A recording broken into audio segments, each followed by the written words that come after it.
Bienvenidos humanitos a la tercera y última parte del resumen de Final Fantasy XVI. Ya con este vídeo quedaría resumida toda la historia principal, pero también veréis que comento algunas misiones secundarias que para mi opinión son misiones muy importantes que enriquecen un montón la parte final del juego y para mi gusto deberían de haber sido obligatorias. Como siempre os recomiendo usar cascos o auriculares para mis vídeos porque se escucha mucho mejor la música y hay mucha más inmersión.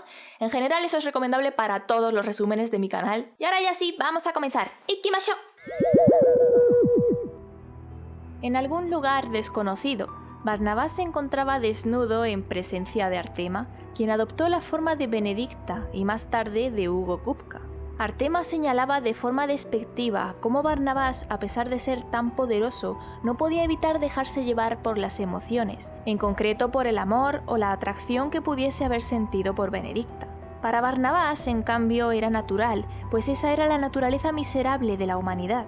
Parecía que Mito estaba haciendo justo lo que Artema quería. Artema había presenciado cómo los Eikons de fuego se habían fusionado, y eso parecía haberlo acercado un poco más a ese receptáculo perfecto que quería conseguir de Clive. Sin embargo, Mito seguía muy vinculado a su conciencia. Debían cortar sus emociones, sus sentimientos, su voluntad, pues solo así podría Artema ser uno con Mito y erigir un nuevo mundo. La primogénesis estaba en marcha y con ella la humanidad se despojaría de su conciencia y necesitaría a Barnabás para que, con la espada de Odín, se encargase de cortar cada vínculo que unía a Mito con su voluntad, pues no había nada que la hoja de Odín no pudiese cortar, y adopta la forma de la madre de Barnabás como recompensa a su fiel devoción.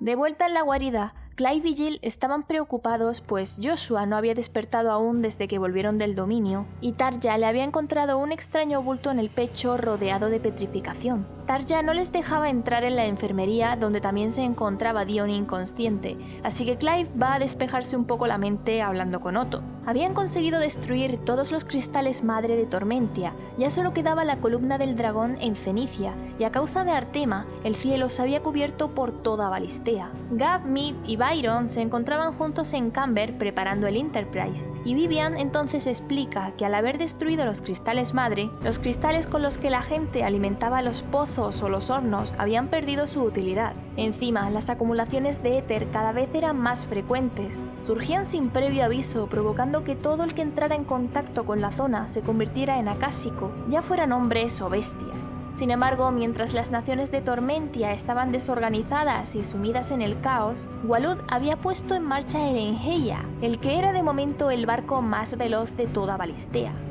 It would seem our civilization was nothing but a castle of sand, to be washed away at the whim of the waves.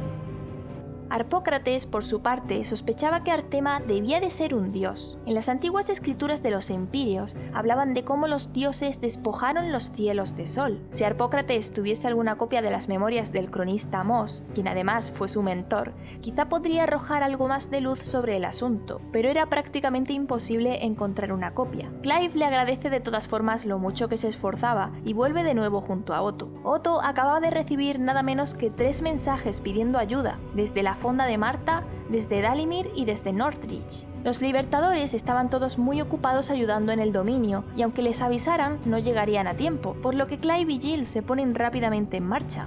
Primero acudieron a Northridge y se encontraron a Isabel hablando con unos soldados imperiales. Habían aparecido cerca unas acumulaciones de éter y con ellas habían surgido criaturas acásicas que atacaban a todo aquel que se les acercase. Avanzaban hacia la ciudad y aunque algunos soldados decían de escapar, Isabel trataba de convencerlos de que debían luchar por proteger la ciudad y todos sus seres queridos que vivían en ella. Jill y Clive van en busca de las acumulaciones de éter y allí combaten a numerosos seres acásicos. Una vez acabaron con todos, regresaron junto a la dama, quien con la ayuda de un caballeroso soldado había conseguido convencer al resto para que lo dieran todo por proteger la ciudad. Los acásicos volverían, las acumulaciones de éter cada vez serían más frecuentes y no podían estar dependiendo siempre de la ayuda de Clive.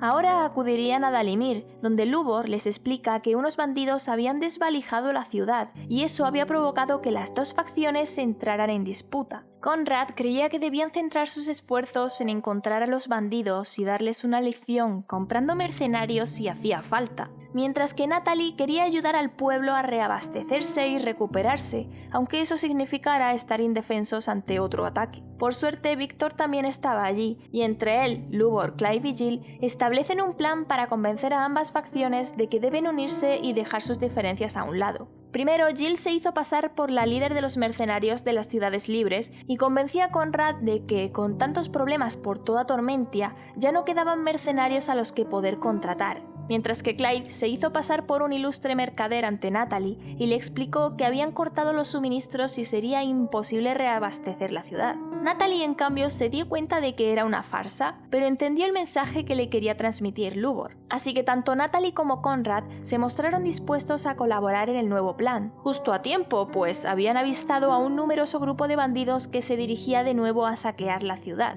Clive y Jill protegerían la entrada norte, mientras que las dos facciones unidas protegerían la entrada sur. Cuando por fin acabaron con todos los bandidos, Conrad y Natalie se disculpan el uno con el otro y se agradecen todo lo que habían hecho por la ciudad. Las facciones que dividían al pueblo ahora se habían unido, y de esa forma harían mucho más bien para la ciudad y sus habitantes. Por último, debían ayudar a Marta. La fonda también estaba siendo atacada por gran cantidad de monstruos acásicos, y allí también se encontraba Sir White, que junto a los guardianes de la llama estaban intentando contener a los acásicos. Clive y Jill los ayudaron y combatieron juntos. Cuando por fin acabaron con todos los monstruos, Sir White propone quedarse en la fonda y aprovechar que desde allí tendrían una vista privilegiada para informar de nuevos ataques o surgimientos de acásicos y a la vez, junto a todos sus hombres, ofrecer una protección extra a la aldea. A Marta le pareció bien, y entonces White aprovecha para presentarle a Clive a Oscar Murdoch, sobrino del Lord Comandante Rodney Murdoch, y quien le pide a Clive que por favor lo aceptase como su escudero. Al principio Clive quiso negarse, pero Jill insistió en que no tenía nada de malo. Clive fue el escudero de Lord Murdoch, y sería una honra que su sobrino ahora fuese el suyo. Cuando regresaron a la guarida, Joshua había despertado. Joshua explica que en el pórtico del Fénix fue rescatado por una organización secreta,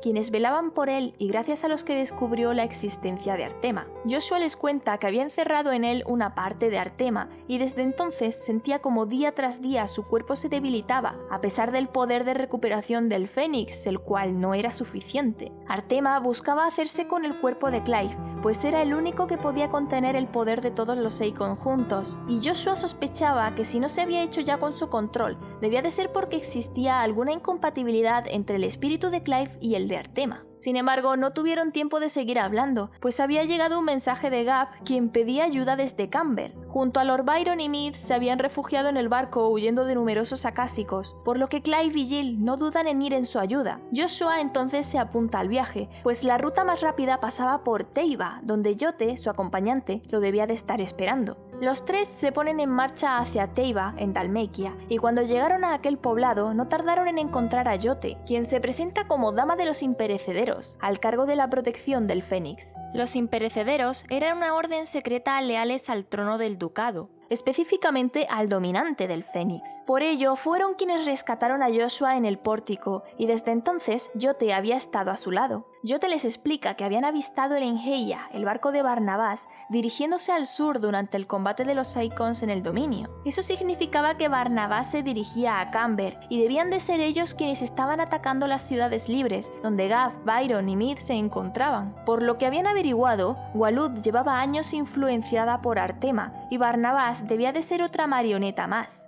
Jote entonces les muestra un antiguo tapiz con la misma imagen que Clive y Jill habían visto en el pórtico y en el hálito del dragón. Se trataba de una religión milenaria de la que se sabía bien poco, pero que debía de ser la clave para comprender el plan de Artema. Los Seikons y los dominantes debieron de nacer para servirle, pero Clive se oponía, precisamente el dominante que más le interesaba, y su desobediencia lo hacía enfurecer. Joshua entonces le pide a Jote que se marchara a la guarida a echar una mano a su gente, y aunque a esta no le gusta la idea de separarse de Joshua, obedece sin rechistar, haciéndole prometer que regresaría sano y salvo.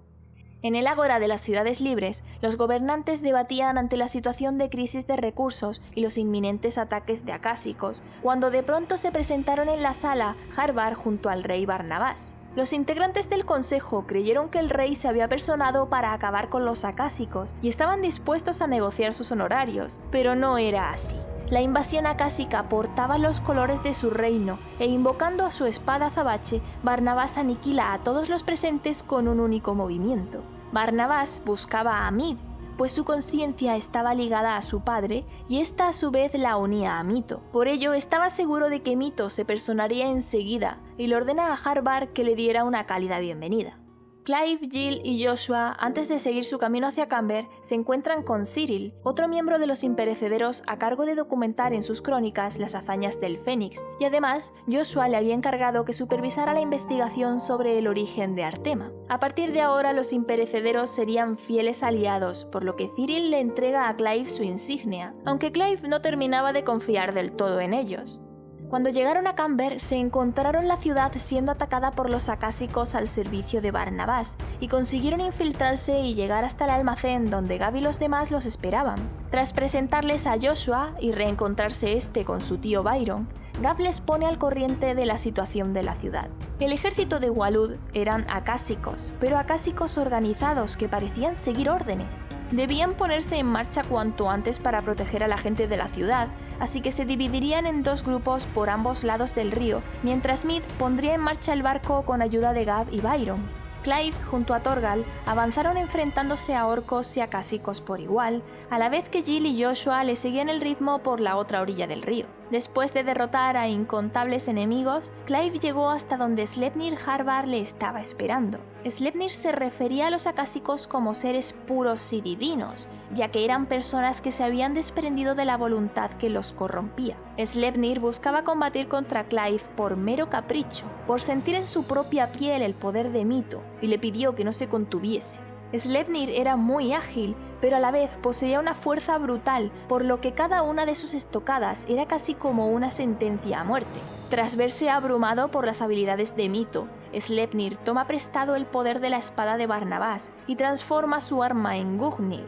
Ahora, a su fuerza y rapidez se le sumaba la poderosa habilidad de la espada de Odín, por lo que Clive no lo tuvo nada fácil, pero tras un largo y extenuante combate consiguió derrotarlo.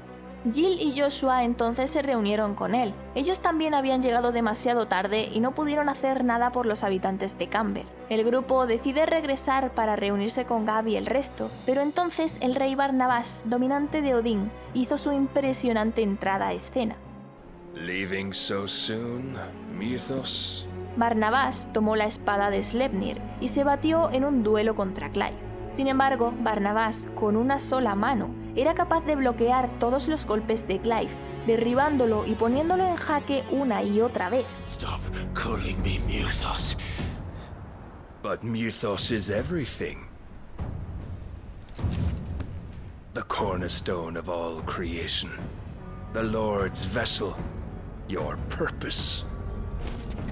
A pesar de todo, el rey veía potencial en Clive y entendía por qué Artema lo había elegido para su propósito. Clive, sin embargo, no iba a ceder. Su propósito solo lo podía elegir él mismo, y eso era justo lo que Barnabás había venido a extirpar. Barnabás invocó a su espada Gungnir, y Clive entró en modo semi-Eikon, pero fue inútil, pues de un solo tajo de su espada azabache hirió de gravedad a Clive. Joshua corrió a socorrerlo y llevárselo de allí, mientras Jill se transformaba en Shiva para enfrentarse a Barnabás y tratar de retenerlo y ganarles algo de tiempo para que pudieran escapar. Al final consiguieron poner a salvo a Clive, llevándolo hasta la cueva oculta donde estaban construyendo el Enterprise. Barnabás había cortado casi todos los tendones del cuerpo de Clive, se había asegurado de no herirlo de muerte y de forma que Joshua, con el poder del Fénix, pudiese curarlo. Sin embargo, el Fénix no podía curar las heridas de su espíritu, eso era algo que debían dejar curar por sí solo. Mid no entendía por qué Clive se había tomado tantas molestias por salvarla, y justo entonces Clive despierta para responder a su pregunta con una frase de Cid. All I want to do is help, and the world won't save itself.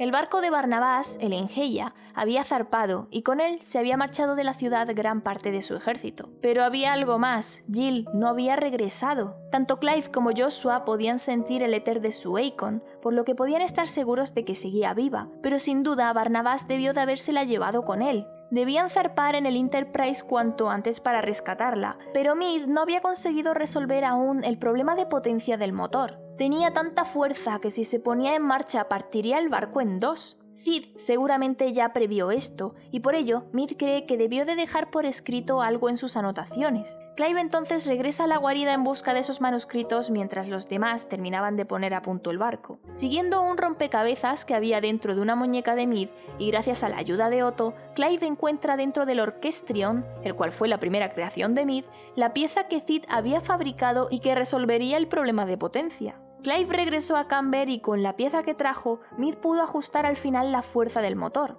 Entre todos estaban terminando de preparar el barco para zarpar cuando de pronto son sorprendidos por una horda de acásicos. Con la ayuda de Byron, Gav, Torgal y Joshua, entre todos los combatieron mientras Mead y su equipo arrancaban motores. Tras varias hordas de enemigos, parecía que los habían derrotado a todos justo cuando Mead avisaba de que estaban listos para zarpar. Sin embargo, aún quedaba alguien más, nada menos que Sleipnir Harbard. Entonces Joshua entiende que Sleipnir no era humano, sino una creación de Odín, y tal era así que podía crear a tantos como gustase. Clive entonces le pide a Mead que pusiera el barco en marcha, y mientras combatían a las copias infinitas de Sleipnir, el grupo se logró incorporar al barco en el último momento, aunque Clive lo alcanzó por los pelos. Mientras tanto, en el Engeia, encontramos que Jill, a pesar de llevar grilletes, había acabado con varios soldados, y Barnabas confiesa que no quería dañarla, pues ella era su ofrenda para Mito.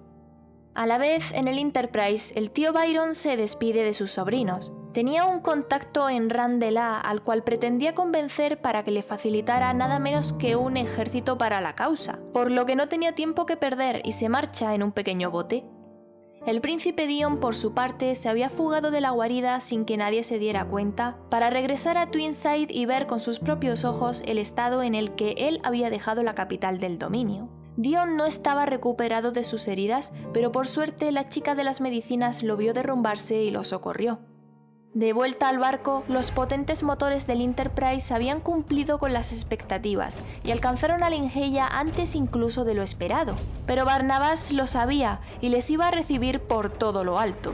Mead consiguió alcanzar e impactar con el Engeia, momento que Clive aprovechó para abordar el barco enemigo junto a Torgal, a la vez que Barnabas se presentaba en el Enterprise obligando a Joshua a hacerle frente en solitario. Los barcos se habían distanciado, por lo que Clive no podía volver para ayudar a su hermano. Debía centrarse en encontrar a Jill lo antes posible, y tuvo que enfrentarse a multitud de soldados waludenses hasta que por fin dio con ella en las mazmorras del barco. El combate entre Joshua y Barnabas pasó a palabras mayores cuando ambos dominantes se transformaron en sus Aegon. Fénix por los pelos pudo contener brevemente y desviar uno de los cortes de Odín. Tal era el poder de su ataque que había creado una brecha en el mar, había separado las aguas y el Engeia, que navegaba sin rumbo, acabó cayendo con Jill, Clive y Torgal en su interior. Por suerte los tres estaban bien, aunque Jill estaba agotada, y entonces Barnabas se presenta de nuevo ante ellos. Barnabas se reía del plan de Clive. Destruir los cristales madre para detener las tierras estigias. Eso no serviría para nada. Ni siquiera su dios era capaz de detener su avance. Mito debía asumir su destino, pero Clive no se iba a rendir, así que Barnabas debía demostrarle por las malas que no podía eludirlo. Durante el combate, Barnabas comprobó que Clive había mejorado algo desde la última vez, pero aún estaba incompleto, y Clive no tuvo manera de esquivar o detener un poderoso corte que le impediría seguir combatiendo. Pero Barnabas no quería derrotarle sin más, quería que Clive comprendiera qué eran realmente los dominantes. Estos habían sido creados por su dios para aportar una pequeña parte de su poder que los consumía cada vez que lo usaban. Pero Clive era diferente, él no sufría ninguna consecuencia a pesar de portar los poderes de varios Aegon. Por eso era el receptáculo que su dios reclamaba, y la razón por la que los demás dominantes existían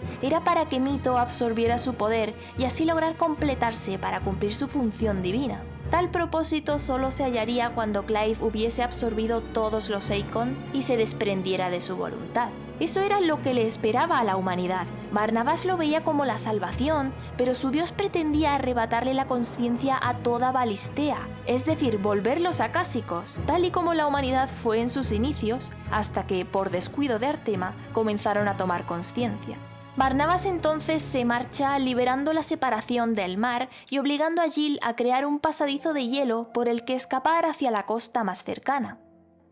Poco después consiguieron llegar a las tierras estigias de la costa de Cenicia, y allí, mientras esperaban a que sus ropas se secasen, Clive tiene una sincera conversación con Jill. Estaba abatido, era la segunda vez que Barnabás lo derrotaba. ¿Y si tenía razón? ¿Y si Clive era un monstruo y no podía cambiar su destino? Jill, en cambio, lo veía desde el lado en el que Clive había salvado incontables vidas gracias a ese poder. Si lo destinaba a un buen fin, daba igual quién se lo hubiese concedido y para qué. Jill recuerda que Clive siempre había sido así, un muchacho solitario dispuesto a salvar a todo el mundo y que siempre olvidaba que a quien debía salvar en primer lugar era a sí mismo. Clive luchaba por sobrevivir solo por proteger a sus seres queridos. Jill sabía que él no iba a cambiar y estaba dispuesta a ayudarle. Le daría su poder, aunque eso significase que Clive llevaría el peso de toda la carga, pero eso también le daría la fuerza necesaria para protegerles a todos. Para él, sin embargo, toda esa carga era lo que le hacía ser quien era. Ahora lo veía claro.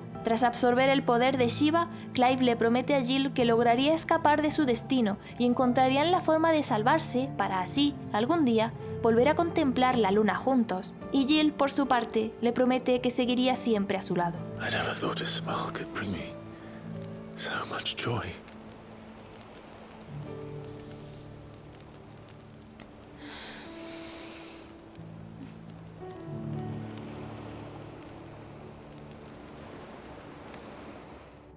A la mañana siguiente, el Enterprise los encontró y decidieron que se iban a tomar un pequeño descanso antes de regresar a Cenicia. Debían establecer un nuevo plan para destruir el último cristal madre, por lo que Barnabás debía esperar. Mientras tanto, en el dominio cristalino, la chica de las medicinas había atendido a Dion y cuando éste despierta, comprende que no podía culpar a Artema de sus actos, pues había sido él y solo él quien había arrasado con su pueblo. No tenía con qué pagar a la chica por su ayuda, pero la compensaría, y el príncipe se marcha con las heridas sanadas, su pecado asumido y dispuesto a cumplir su palabra de apoyar la causa del Fénix. Cuando regresaron a la guarida, Clive fue a ver a su hermano, el cual se había sentido igual de impotente que él en su enfrentamiento con Barnabás. El Enterprise se encontraba en Randela siendo reparado al cargo del tío Byron, y en cuanto estuviese listo pondrían rumbo a la columna del dragón, el último cristal madre, situado en el continente de Cenicia. Sin embargo, Cenicia era un territorio difícil de acceder, pues las fuertes corrientes y los abruptos acantilados hacían prácticamente imposible cualquier desembarco en sus costas. Vivian entonces les pone al corriente de la historia conocida del reino de Walud. Barnabás, natural de las tierras allende la mar, llegó a Cenicia en su infancia y consiguió unificar a todas las tribus del continente a muy temprana edad. Lo llevaba gobernando como su rey durante más de 40 años y sin peinar ni una sola cana. Actualmente los orcos atestaban el colmillo del dragón, y poco menos que un ejército de acásicos persistían en las ciudades libres, todo orquestado por Barnabás, lo que hacía preguntarse a Vivian cómo demonios había conseguido aliarse con bestias y criaturas corruptas por el éter. Mid ya había conseguido atracar en Cenicia cuando fueron a recoger a Jill y Clive, por lo que podrían volver a hacerlo y dejarles en aquella playa. Se iban a reunir en el comedor para organizar el plan, por lo que Clive fue en busca de su hermano. Se encontraba hablando con Harpócrates, y entre los dos, y gracias a que Joshua tenía en su poder una copia de los escritos del cronista Moss, habían averiguado que la antigua religión del Círculo de Malia podría brindarles información mucho más precisa sobre Artema. En Tormentia no quedaban apenas resquicios sobre esa religión, pues normalmente cuando una nueva emergía se destruían los templos y escritos del anterior. Sin embargo, en Cenicia, que había permanecido igual durante siglos, posiblemente encontrasen información sobre el Círculo de Malia, y por ello Joshua debía acompañar a su hermano en ese próximo viaje. Una vez todos reunidos, Clive explica que se adentrarían en el continente únicamente Gav, Joshua y él. El resto se quedarían en el Enterprise tratando de pasar desapercibidos y esperando su regreso. Todos estaban de acuerdo con el plan, así que en cuanto el Enterprise estuvo listo, Gav, Joshua, Torgal y Clive desembarcaron en la costa occidental de Cenicia. Mientras Gav se adentraba a inspeccionar el terreno, Joshua golpeó a su hermano al enterarse de que Clive había absorbido el poder de Jill.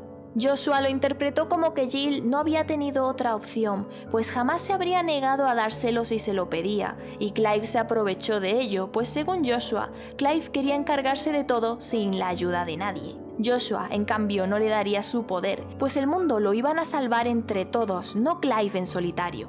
Clive simplemente pensaba que solo había hecho lo que su corazón le dictaba y que era la única forma de salvarse él y a todos los demás, ante lo que Joshua entonces cede, no sin hacerle hincapié en que él no permitiría que Clive luchase solo. Siguieron avanzando por las tierras de Walud hasta que se toparon con un numeroso grupo de orcos que abandonaban un antiguo fuerte. Joshua entonces decide adentrarse en solitario en el fuerte. Algo le decía que aquel lugar albergaba algún secreto sobre Artema. Clive confiaba en su hermano, así que le deja marchar, y junto a Gav y Torgal continúan el viaje. El camino estaba plagado de bestias de todas las clases, y tras cruzar un largo puente que le provocó cierto vértigo a Gav, llegaron a una aldea cuyos habitantes ya habían sido convertidos en acásicos, por lo que tuvieron que pelear, y tras derrotarlos a todos se vieron sorprendidos por... Oh, fuck.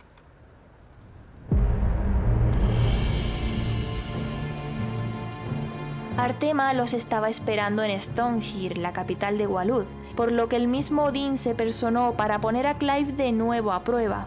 El poder de Odín no parecía conocer límites y creó una extensa barrera que impediría que Clive pudiera avanzar hacia la columna del dragón. Si quería llegar a Stonehir y destruir el último cristal, Clive debía enfrentarse sí o sí a Barnabás. Sin embargo, no tenían ni idea de a dónde había ido el rey, e investigando por la aldea encontraron escondida en una casa a Eda, una joven embarazada que había sido abandonada por su propio esposo y el resto de aldeanos. Eda explica que todos se dirigieron a Somnia, una torre religiosa que había hacia el este, y los pocos que se quedaron en la aldea se convirtieron en acásicos, excepto ella, debido probablemente a que el bebé era un portador y por ello pudo sobrevivir a la acumulación de éter. Clive se dirigiría hacia aquella torre en solitario. Gav debía quedarse en la aldea cuidando de Eda, y mientras tanto, Joshua, investigando el antiguo fuerte, encontró un mural en perfectas condiciones. Se podían reconocer claramente a todos los Eikons, incluso estaba Leviatán, el Eikon perdido. Al no encontrar al Fénix, Joshua de pronto ató cabos y lo comprendió. El Fénix e Ifrit debían de ser uno, un único Eikon de fuego, y así es como debía de ser la auténtica forma de Artema. Cuando Clive llegó a Somnia, se encontró con que aquella estructura parecía de creación empírea, y aunque se situaba en tierras estigias, había éter circulando en su interior, lo que le permitiría a Clive usar la magia. Subiendo y matando infinidad de entes y monstruos, cada cual más poderoso que el anterior, Clive por fin alcanzó la cúspide y allí lo guardaba el rey Barnabás junto a los cuerpos sin vida de los habitantes de la aldea.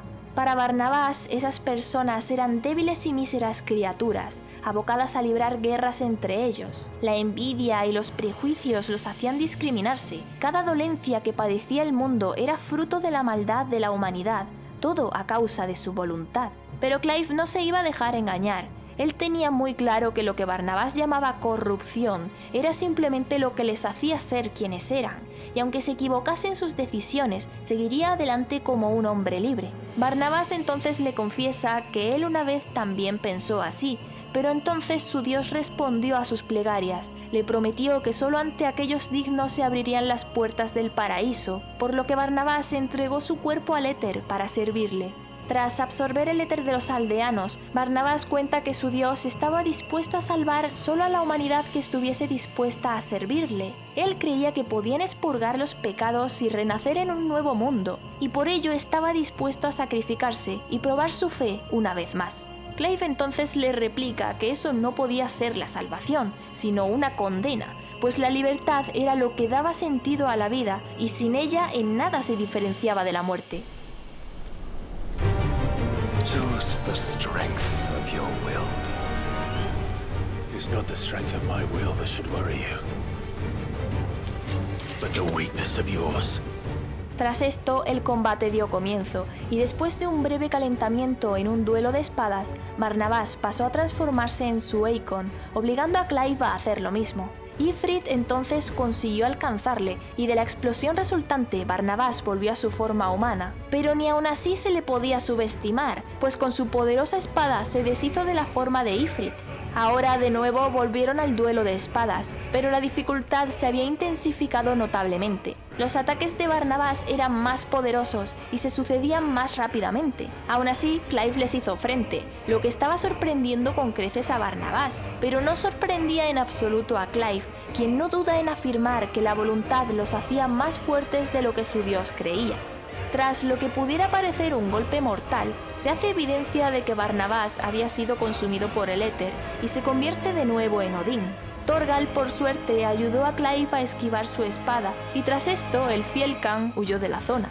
Odín no tuvo contemplaciones y no dudó en destruir si hacía falta la misma torre por tal de poner contra las cuerdas a Clive, el cual se transformó de nuevo en Ifrit para tratar de esquivar sus ataques. Una vez más, haciendo alarde de un poder inconmensurable, la espada de Odín alcanzó unas dimensiones gigantescas, pero Clive, ni corto ni perezoso, se lanzó con todo hacia ella, y fue así que consiguió partir la poderosa espada, y con el trozo resultante la usó contra su propio dueño, pillando completamente por sorpresa a Barnabás, que del corte regresó a su forma humana.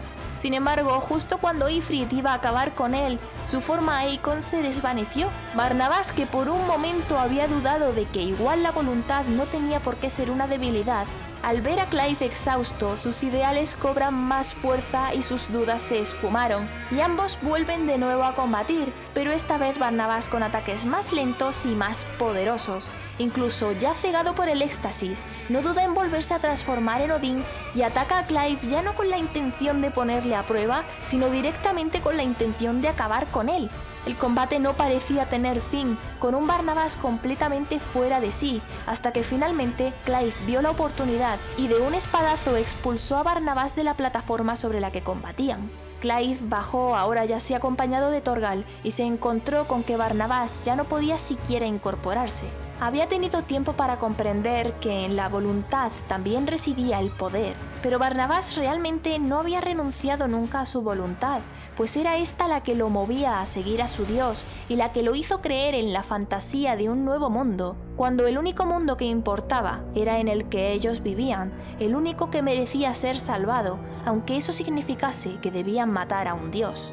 Barnabás, que todavía seguía vivo, agarró a Clive para hacerle entrega de su poder y así cumplir su cometido para con su dios, y tras esto Barnabás pereció. At long last, salvation. I'm coming home. Mother.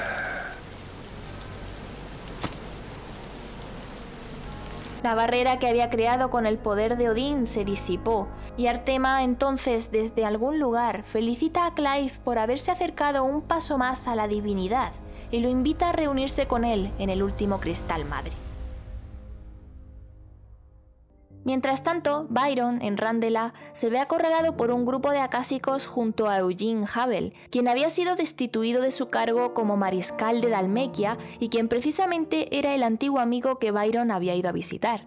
Ambos tendrían sus diferencias y sus desavenencias, pero combatieron juntos a la vez que Byron trataba de convencerlo de que uniera fuerzas con ellos y dispusiera a sus hombres a la causa de sus sobrinos. Justo a tiempo, llegaron los dragontinos junto a Dion, quien le mostró a Byron sus intenciones de unirse y cumplir así su promesa con el Fénix, lo que ayudó en gran medida a que Havel también se les uniera. Dion entonces le entrega a Terence una nota con una dirección y una bolsa. El príncipe quería que Terence se marchase de allí, se mantuviese a salvo y cuidara de que a aquella niña no le faltase de nada. Eran órdenes de su príncipe, así que Terence no podía hacer otra cosa más que obedecer. Ambos sabían que no volverían a verse nunca más, pero incluso en esa situación mantienen las formas y la apariencia de una fría despedida. De vuelta en la aldea de Eitzla, Clive se reencuentra con Gav y Joshua, que ya había regresado. Clive les informa de que había derrotado a Barnabás, y al no haber sobrevivido ningún habitante de la aldea, deciden que lo mejor sería que Gav se llevase a Eda al Enterprise e informase de la muerte del rey al resto, mientras que Clive y Joshua continuaban la marcha hacia la capital waludense. Entonces Joshua le explica a su hermano que en el fuerte había descubierto que Artema los quería a ambos, en la forma fusionada que adoptaron en la batalla contra Bahamut. Además, Joshua tenía la sospecha de que si Artema buscaba un receptáculo corpóreo, debía de ser porque pretendía conjurar un hechizo que con su forma actual no podría canalizar. Clive piensa que no podría conjurar tal hechizo si no disponía de ese receptáculo y tampoco podría si destruían todos los cristales. El plan por lo tanto seguía siendo el mismo, así que los hermanos ponen rumbo hacia Stonehill. En el camino tuvieron que enfrentarse a gran cantidad de monstruos, orcos y criaturas acásicas. Poco a poco fueron reduciendo distancias con el último cristal madre, pero para poder acceder a la ciudad a través del único puente, tuvieron que vérselas con nada menos que un Végimo que los waludenses habían conseguido domar colocándole unos grilletes encantados. Este, con sus meteoritos, destruyó el puente, de forma que los hermanos no podrían volver sobre sus pasos, y tuvieron que enfrentarse a la poderosa criatura. Durante el combate, el Végimo canalizó un Meteo Eclipsis, y como Joshua no tenía fuerzas para crear una barrera, Clive trató de detenerlo con sus propias manos. Gracias al apoyo de Joshua, que lo regeneraba con las llamas del renacer, y Clive a su vez haciendo uso de las llamas de la destrucción, consiguieron destruir el meteorito y tras un largo combate, los hermanos consiguieron derrotar a la poderosa criatura y continuaron la marcha. Atravesar la capital de Waluz no fue tarea sencilla. Allá donde fueran se encontraban con hordas y hordas de enemigos que no parecían tener fin, y eran tan numerosos que Clive estuvo a punto de invocar a Ifrit, pero justo a tiempo el Enterprise derribó la muralla costera y llegaron los refuerzos. Jill, Gav y el príncipe Dion les ayudaron a deshacerse de todos los enemigos. La columna del dragón estaba ya al alcance de sus manos, y con todos esos aliados sería un paso que Clive no tendría que dar en solitario. Tras tanto esfuerzo y sufrimiento, el sueño de Cid y el sueño de todos estaba a punto de hacerse realidad, pero justo entonces aparecieron de golpe un gran número de enemigos, entre ellos varios Végimos. No había tiempo que perder, así que decidieron que Clive y Joshua continuasen hacia el cristal mientras los demás los enfrentaban. Sin embargo, al abrir el portón, Artema los esperaba al otro lado, y en un instante y sin que nadie pudiera detenerlo, se llevó a Clive y Joshua y también a Torgal, que pudo atravesar el portal antes de que desapareciera. Los hermanos fueron transportados a una grieta interdimensional, donde Artema pretendía hacerlos reflexionar. Allí atrapados, Artema les explica desde su perspectiva cuáles habían sido los pecados de la humanidad y comienza explicándoles sus orígenes. Artema y los suyos obraron el milagro de la magia y con ella crearon vida. Sin embargo, tras un tiempo, las tierras estigias comenzaron a surgir y por más que trataron de detener su avance, todo fue en vano y su mundo pereció. Los supervivientes de la raza de Artema abandonaron su forma corpórea para poder hallar un nuevo mundo y así fue que llegaron a Valistea, una tierra rica en éter. Sin embargo, las tierras estigias también acabarían amenazando aquel mundo, por lo que tuvieron que tomar una drástica decisión. Crearían un nuevo mundo a costa del que ya existía. Así fue que crearon los cristales madre con los que pretendían absorber todo el éter y plantaron la semilla de la humanidad, de la cual esperaban que algún día surgiera un receptáculo corpóreo perfecto. Y hasta entonces, Artema se sumió en un profundo letargo, lo cual fue un gran error, pues descuidó a la humanidad y ésta despertó. Cobró consciencia y sin un dios que lo guiase, el hombre desarrolló la voluntad propia. La ambición de la humanidad la llevó a querer más y así fue que el hombre anheló la magia que pudo dominar y así, ignorante de su precio a pagar, provocó el surgimiento de las tierras estigias. Para Joshua y Clive, sin embargo, los supuestos pecados de la humanidad no eran más que una hipocresía, pues Artema no quería admitir que se parecían más de lo que creía. Así fue que Artema los llevó hasta los restos de su antiguo cuerpo carnal, Ifrit. Artema culpaba a la humanidad de sus propios errores. Artema los abandonó y llamaba pecado al hecho de que los humanos buscaran la forma de sobrevivir sin su ayuda. Encima, Artema había mentido a Barnabás, pues en el Nuevo Mundo no había cabida para la humanidad. Una vez tuviesen en su poder al receptáculo, abandonarían ese mundo que enseguida sería consumido por las tierras estigias, acabando así con toda la vida. Puede que Artema los hubiese creado, pero ese mundo no le pertenecía a la humanidad y a todos los seres que lo habitaban, y si no era posible convivir en él con su creador, entonces no le dejaban otra alternativa. Artema absorbió los restos que quedaban de su forma corpórea y así adoptó una nueva forma contra la que los hermanos pudieron combatir. Sin embargo, ese enfrentamiento no era más que otra de sus pruebas, y tras completarla, Artema confirmó que el momento que llevaba eones esperando había llegado. Volviendo a su forma incorpórea, Artema entró en la mente de Clive y a través de un extraño sueño trató de hacerlo desprenderse de su voluntad, minando su moral, haciéndolo creer que todo por lo que había luchado era en vano y en boca de sus propios familiares y amigos. Clive estaba a punto de ceder, pero fue gracias a Joshua que su hermano recobró el sentido, y juntos se transformaron de nuevo en Ifrit Omega y destruyeron aquella ilusión, al mismo tiempo que Artema entendía que Mythos se había convertido en Logos, pues buscaba el poder de la creación, el convertirse en un dios, aunque Clive, por supuesto, no quería eso en absoluto. El último cristal madre estalló en pedazos, y entonces Artema se transportó a la torre de Twinside. Allí, sobre la abatida ciudad, Artema despierta de su letargo a Origen. Los cristales madre habían tenido la tarea durante eones de acumular éter que una vez destruidos transferían a Origen, una plataforma que adopta la forma de un cristal y que se ocultaba bajo Twinside.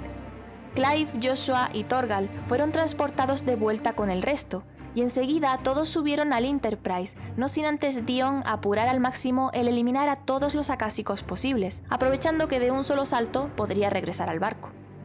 Ya de vuelta en la guarida, Clive y Joshua los reúnen a todos en el comedor para contarles lo que había pasado. Había problemas por toda Balistea, las tierras estigias se expandían con mayor rapidez a raíz de la aparición de Origen, en las capitales cundía el caos y los aliados esperaban respuestas. Clive explica que Artema les dijo que su auténtico poder resurgiría en el seno de Origen. Es por ello que necesitaban encontrar la manera de llegar hasta allí y destruirlo, aunque se encontrase levitando en mitad del cielo. Otto entonces recomienda que todos descansaran y se tomasen un tiempo para meditar al respecto. Seguro que encontraban la manera de llegar hasta allí, solo había que despejarse un poco para verlo más claro.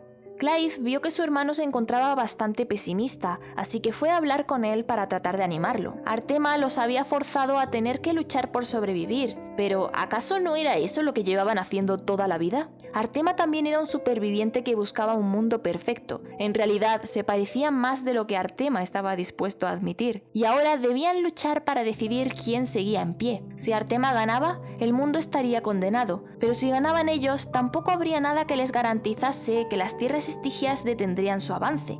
Clive, sin embargo, creía que todo era posible con fuerza de voluntad. No sería fácil y costaría incontables generaciones, pero algún día, sin duda, podrían vivir en libertad en un mundo más justo. Ya más animado, Joshua propone llegar hasta Origen haciendo uso del Fénix. Esto a Clive no le gustaba. Joshua se encontraba muy debilitado y si volvía a transformarse tendría muchas posibilidades de morir. Joshua entonces le recuerda a Clive que no estaba solo en esa lucha y que debía permitir que otros cumplieran con su parte. Es por ello que Dion en ese momento los interrumpe para ofrecerse a llevarlos hasta allí con Bahamut, y a pesar de que Clive le advierte de que al haber absorbido su poder era probable que no fuese capaz de controlarse y acabase consumido por el éter, el príncipe confiesa que ya no tenía nada que perder y estaba dispuesto a todo por tal de que Artema pagase por sus crímenes. Dion sonaba como alguien que sabía que no iba a regresar, pero ellos no tenían por qué resignarse como él. La primera persona con la que Clive compartió el nuevo plan fue Jill. Jill siempre le rezaba a Metia porque Clive regresase sano y salvo, pero esta vez no iba a hacerlo, pues estaba segura de que Clive volvería junto a ella, igual que hacía siempre. Torgal, por su parte, llevaba un tiempo actuando de forma extraña. Se pasaba horas mirando hacia el oeste. En aquella dirección se encontraba Rosaria, por lo que Clive deduce que el Lobby Gélido quería que lo acompañase a la cabaña donde solían jugar cuando eran pequeños. La cabaña se encontraba en una pequeña isla a las afueras de Rosalith, así que se hacen con un pequeño bote y se dirigen hacia allí. La vieja cabaña por suerte seguía en pie, y al entrar dentro, Clive recuerda que de pequeño iba allí para evadirse y olvidarse de quién era o quién nunca llegaría a ser, un príncipe, un guardaducal o un hijo al que su madre quisiera. Entonces Torgal lo lleva hasta una serie de objetos que había allí apilados, y Clive se sorprende al descubrir que se trataban de sus pertenencias. Torgal se había dedicado a recoger diferentes objetos de Clive del castillo y del mismo pórtico del Fénix, entre ellos la espada de madera con la que se entrenaba. Torgal jamás dejó de buscar a Clive, y esto le hizo emocionarse. Thank you, Torgal, for never giving up, for never forgetting. Clive decide llevarse de recuerdo aquella espada, y antes de regresar a la guarida, ambos echan un vistazo a su antiguo hogar, el castillo de Rosaria. No debían olvidar de dónde venían, pues eso les había hecho ser quienes eran ahora. Cuando regresaron a la guarida, Joshua le cuenta a su hermano que los imperecederos, investigando en las ruinas del castillo de Rosaria, habían hallado nada menos que el testamento de su padre. Los hermanos rápidamente viajan a Teiva para reunirse con Cyril y este les hizo entrega de dicho escrito. Elwyn escribió esa carta justo antes de partir hacia el pórtico del Fénix, y en ella le pedía a sus hijos que continuasen con su legado y con sus ideales de acabar con la discriminación que sufrían los portadores. Además, en la carta se mencionaba un obsequio, por lo que Cyril lleva a los hermanos a reunirse con Godiza, una mujer que fue sirvienta de la casa Rosfield y que seguía siendo fiel al ducado. En esa mujer Elwyn confió un par de brazaletes, los cuales el archiduque pretendía entregárselos a sus hijos cuando estos cumplieran la mayoría de edad. Sin embargo, los brazaletes estaban incompletos, les faltaba la pieza más importante, una cardiolita, que se trataba de un mineral muy difícil de hallar, pues solo se podía extraer del corazón de un grifo. El mismo Elwyn pretendía extraerlo por sí mismo, pero al perecer antes de tiempo, Godiza no pudo terminar el trabajo. Clive y Joshua, en honor a su padre, deciden ir en busca del grifo al que Elwyn ya le tuvo el ojo echado, y tras derrotarlo y extraerle el mineral, Godiza lo dispuso todo para que los brazaletes por fin estuvieran completos. La cardiolita simbolizaba la voluntad inquebrantable y las filigranas representaban los vínculos que los unían. Se trataba de un último mensaje de su padre para que los hermanos se mantuviesen unidos ante las adversidades con una voluntad firme.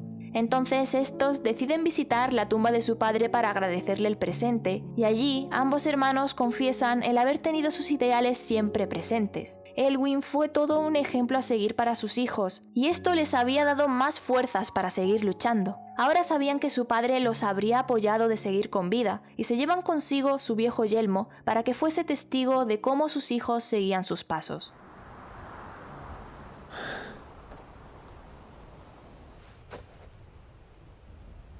We won't lay you down.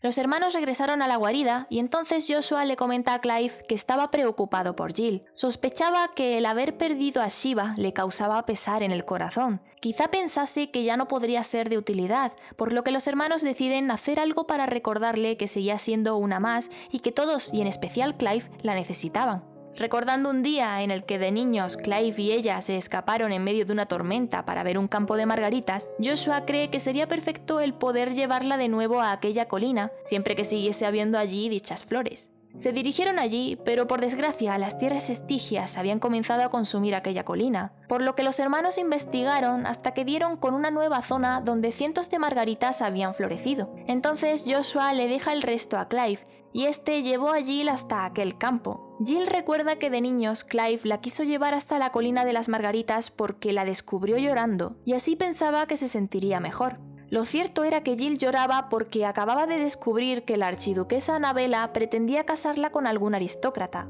Jill se sentía muy sola, pero por suerte Clive estuvo allí. Al día siguiente, Jill se escabulló al amanecer sin que nadie se percatase para volver a aquella colina, y al ver a todas aquellas margaritas apuntando hacia el sol, se dio cuenta de que por muy oscura que fuese la noche, siempre llegaba el amanecer, de que Clive siempre volvería por ella. Al preguntarle Clive dónde se veía cuando todo acabase, Jill cree que el mundo ya se le había quedado pequeño y se veía lejos de Valistea, allende la mar, y Clive se aseguraría de que así fuera. Thank you, Clive.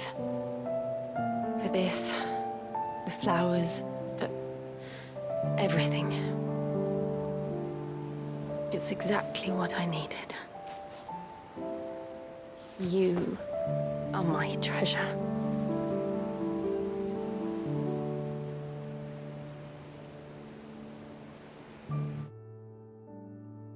El momento que todos esperaban y a la vez temían había llegado.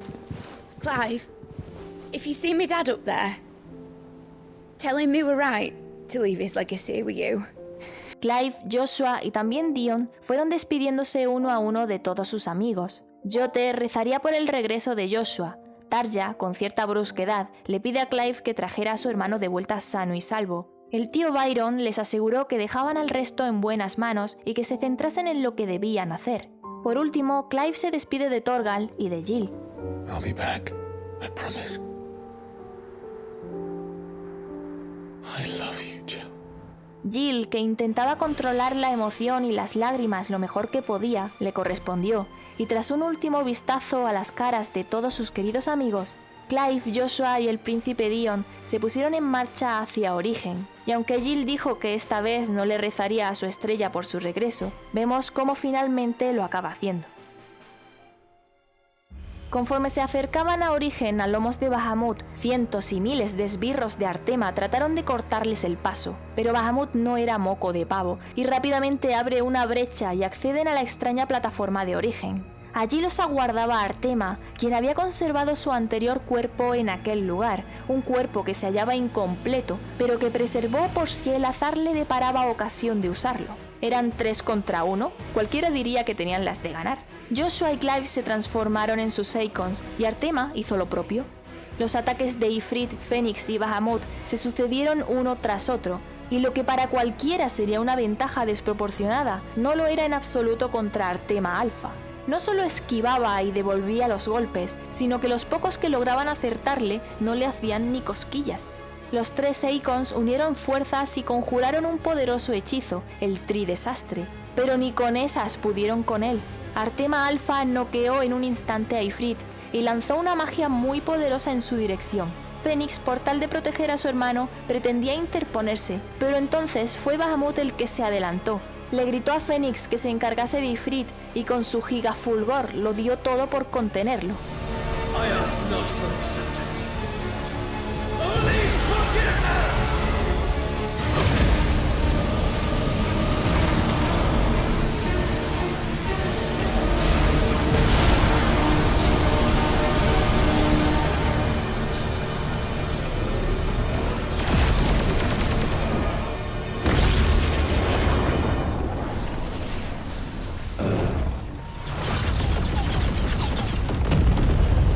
Dion cayó y presumiblemente murió por la herida en la cabeza o por la misma caída. Bahamut les había ganado a Joshua y Clive un tiempo que valía oro. Pudieron descansar un poco, aunque Joshua estaba bastante en las últimas. Avanzaron por aquel frío lugar hasta que llegaron a una extraña sala donde había restos de diferentes Ifrits. Ese lugar era el Nexo, donde todo el éter había sido acumulado y desde donde surgiría el nuevo mundo. Gracias a ese éter, Artema pudo despertar a sus semejantes, otros Artemas, los supervivientes de su especie, los cuales en su día se convirtieron en los corazones de los cristales madre, desde donde bombearon el éter de la Tierra hasta aquel lugar, sumidos en un profundo letargo. Artema necesitaba que los cristales fuesen destruidos, pues de seguir intactos, esos Artemas seguirían atrapados en aquella prisión. Todo ese tiempo, Clive y los demás le estuvieron haciendo un favor.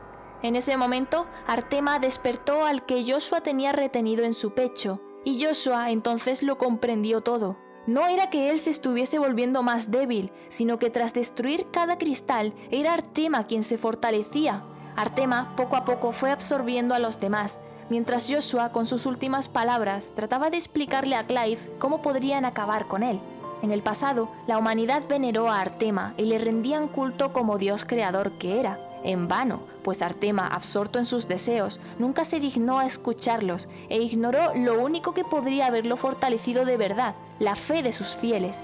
En cambio, Clive había conseguido que la gente volcase sus esperanzas en él, y en él confiaron su destino. El poder de Artema sería absoluto, pero el poder de la fe también lo era.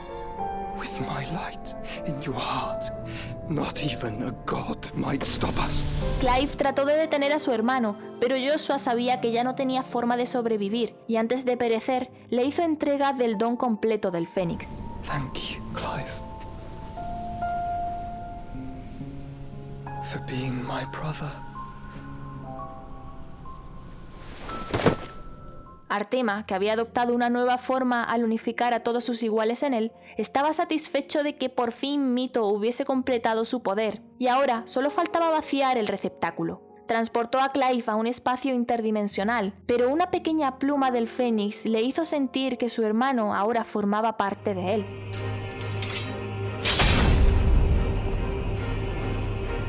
On this, my sword I swear, to shield the Firebird's flame, forevermore.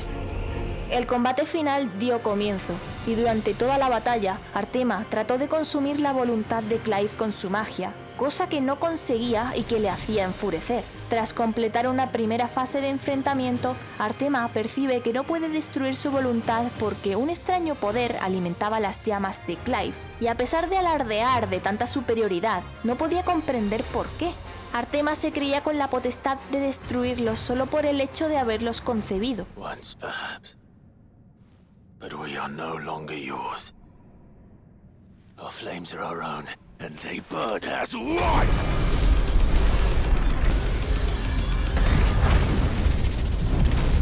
Artema e Ifrit en sus formas Omega tendrían a continuación un épico combate.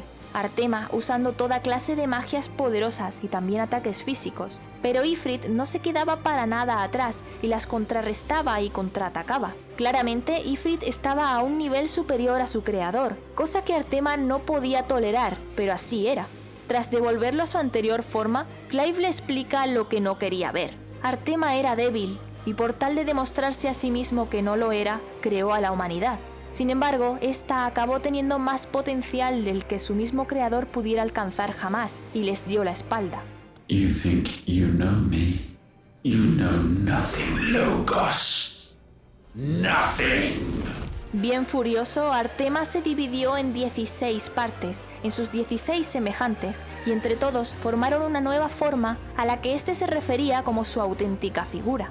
Artema repetía a menudo que la humanidad no sabía lo que era el sufrimiento, pero era todo lo contrario, y no había precisamente mejor ejemplo de sufrimiento que la vida del mismo Clive, pero este, en vez de victimizarse como Artema hacía, lo usó como empoderamiento. Esa angustia lo había unido a sus aliados y le daba más poder del que pudiera imaginar.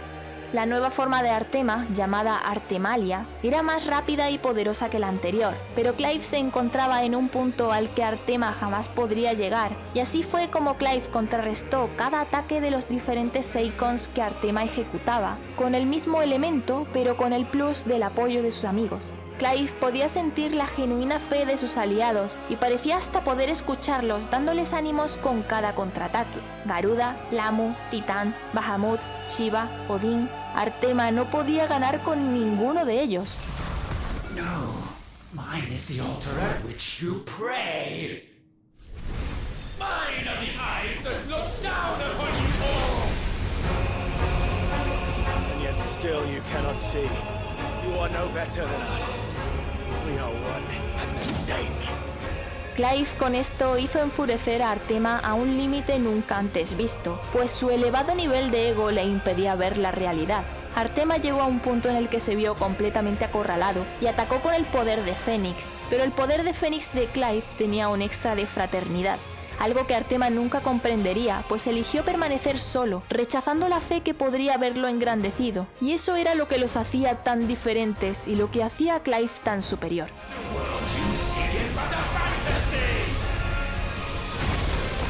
The only fantasy here is yours, and we shall be its final witness.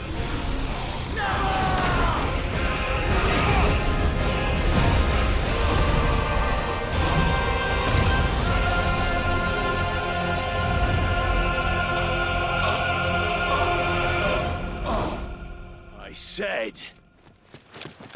it's over!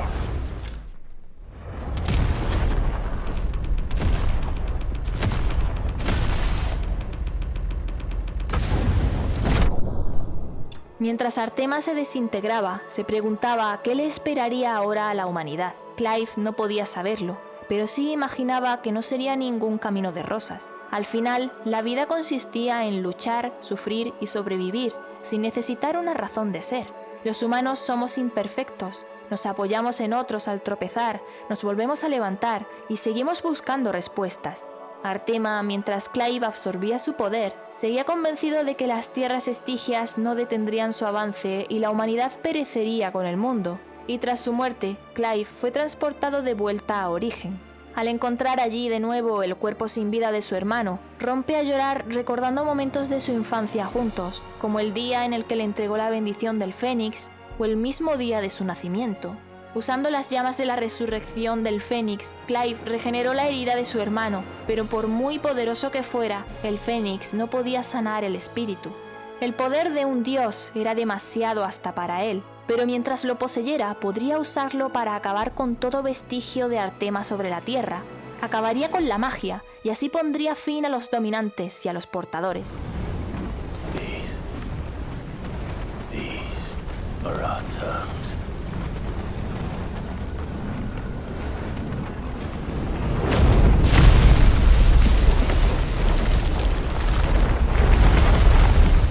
Origen fue destruido y poco después Clive fue arrastrado por las olas hasta la orilla. Allí, Clive comprobó que la magia había desaparecido, a la vez que su mano se petrificaba a gran velocidad por la maldición, y mientras contemplaba la luna, este se pregunta si Jill también la estaría mirando. Al mismo tiempo, en la guarida, Eda acababa de dar a luz y Gav se sentía orgulloso como si fuese el mismo padre. Jill, que se encontraba mirando a la luna junto a Torgal, entonces observa cómo la estrella Metia de pronto se apagó, el astro que siempre le cumplía el deseo de que Clive regresase junto a ella, y al salir corriendo entre llantos, Gav enseguida lo comprendió. The world's yours now. Yours to do with as you please. That's what Sid wanted. That's what they both wanted.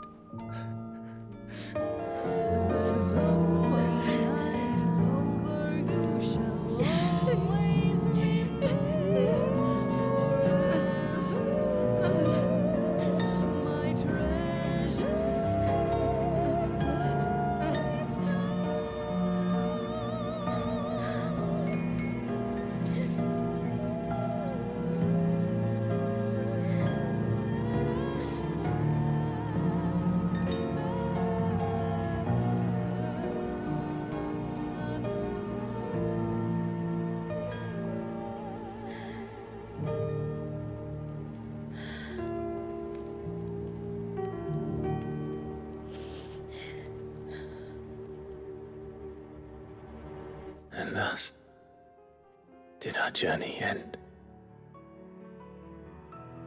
Las tierras estigias finalmente debieron detener su avance, y en algún momento en el futuro, unos niños juegan con un pequeño cachorro imitando las historias de los cuentos de hadas que hablaban sobre magia, poderosos cristales y batallas de criaturas mágicas llamadas Seikons. Historias que habían quedado recogidas en un peculiar libro, cuya portada mostraba el símbolo de la guarida, su título era Final Fantasy y el autor Joshua Rosfield.